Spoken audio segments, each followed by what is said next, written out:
The Bible tells us in Romans 12:2, it says, do not be conformed to this world, but be transformed by the renewing of your mind. Here's the kicker, that you may prove what is that good and acceptable and perfect will of God. So what does this reveal? This reveals that your life is not a revelation of what God's will is. What has happened to you, what has failed to happen to you, the circumstances and situations that's happened in your life that were contrary to what you see in Jesus, that is not a revelation of the will of God.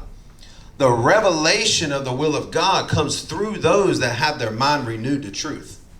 Because when your mind is renewed, now you prove what is that good and acceptable and perfect will of God. So our experiences is not what proves God's will. People that have their mind renewed are who proves God's will.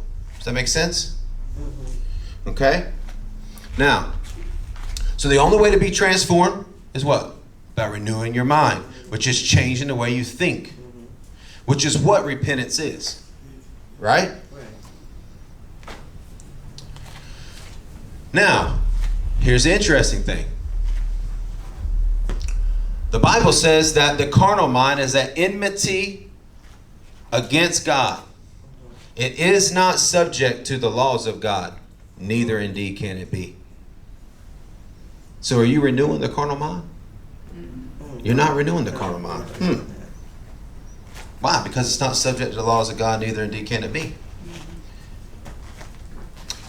And then the Bible says that in 1 Corinthians chapter 2, it says that we have the mind of Christ.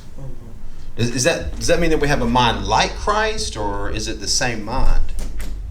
What do you guys think? Same mind, right? Yeah. So the mind renewal takes place in the soul. That's where mind renewal takes place. Right. Okay? Now, the carnal mind, like I said, it's an enmity against God. It's against God. It's the same nature and character and will as the enemy. It's a voice in your head that sounds like you. That's not you anymore.